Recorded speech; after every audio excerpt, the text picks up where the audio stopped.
Welcome to the Deep Dive. Today, we're looking at, well, a real high-stakes diplomatic tightrope walk. We're focusing on Kenyan President William Ruto's upcoming visit to the U.S. It's under the Trump administration, and it's crucial.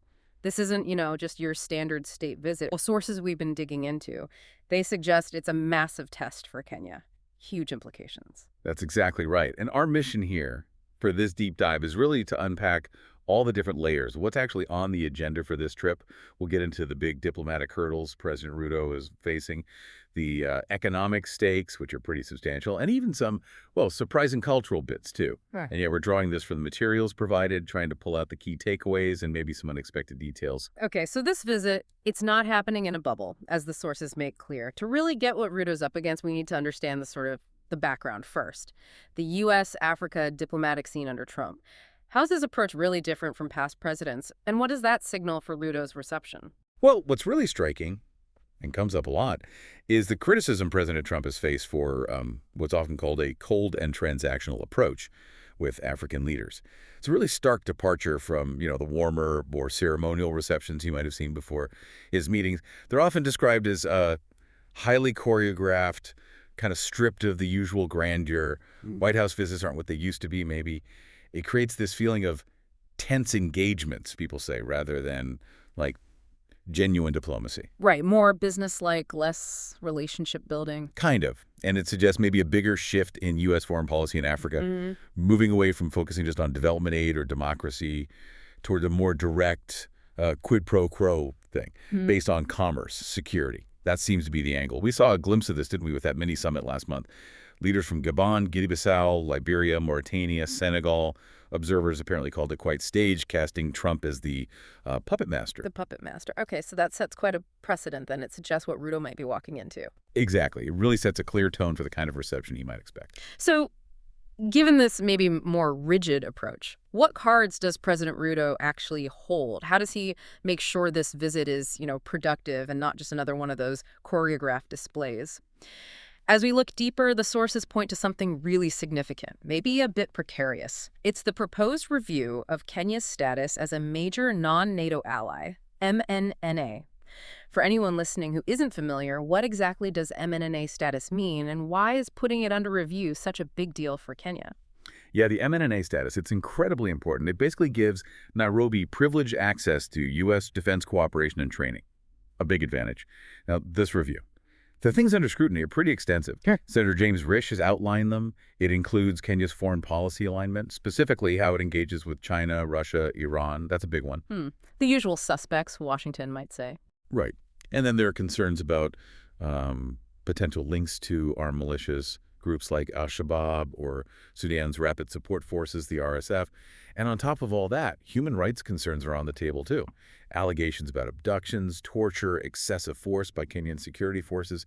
Those were expected to be part of the discussion. Wow, okay. That's quite a list. It is. And the sort of deeper insight here maybe isn't just the checklist itself. It's how this M&NA review could signal Washington tightening its grip on alliances globally. It might be forcing countries like Kenya to really pick sides in this, increasingly multipolar world instead of trying to navigate their own path. That's a really powerful point, being forced to choose sides. And you see that tension clearly with Kenya's relationship with China, right? So how is President Ruto handling the U.S. disapproval, which seems pretty clear, over Kenya's deepening ties with Beijing? Well, Ruto, he's consistently defended the China relationship. He frames it as absolutely critical, vital, really, for Kenya's export economy. You saw this very clearly, for example, back on August 6, 2025. He was praising Beijing for lifting tariffs on key Kenyan products, things like tea, coffee, avocados, big exports. Okay.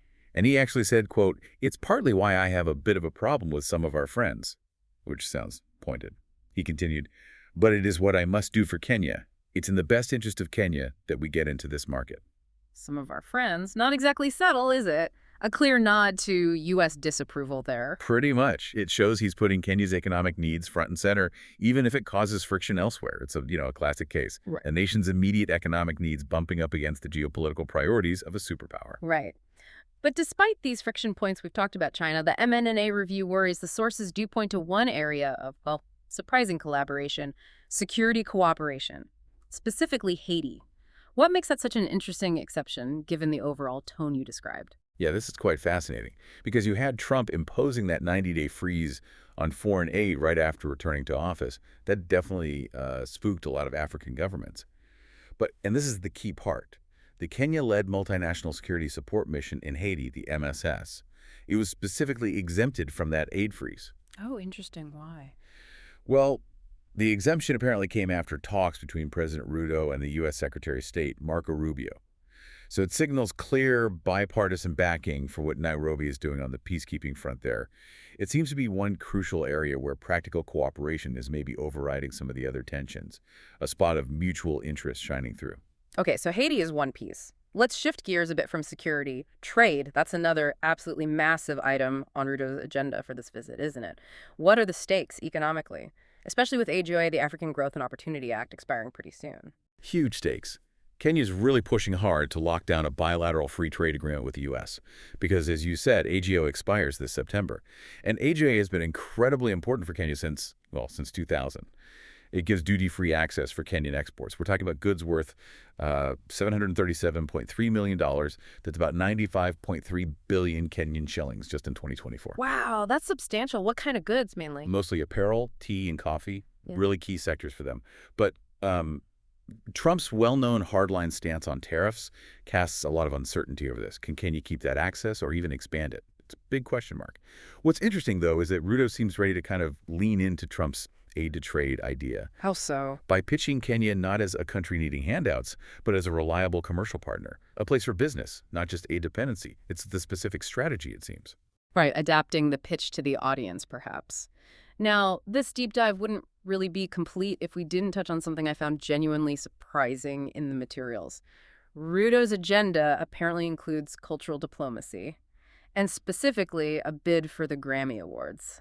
Tell us about that. What's the thinking there? Yeah, it's definitely a bold move. Stands out, doesn't it? President Ruto has this ambition, it seems, to push a cultural diplomacy agenda. And the big idea is pitching Nairobi to host the first ever African edition of the Grammys. His administration is apparently already talking to the Recording Academy about making it happen. Hosting the Grammys in Nairobi. What's the argument for it? His argument is basically twofold. One, it would position Kenya as Africa's creative hub, big statement. And two, it would drive investment in, top-tier recording infrastructure, world-class stuff. So it's an interesting play. Using culture soft power to try and get economic investment and international recognition alongside all the harder diplomatic and trade negotiations. Fascinating. So we've covered a lot. The challenging diplomatic scene, the M&NA worries, the China Balancing Act, Haiti cooperation, the crucial trades talks, even this Grammy bid.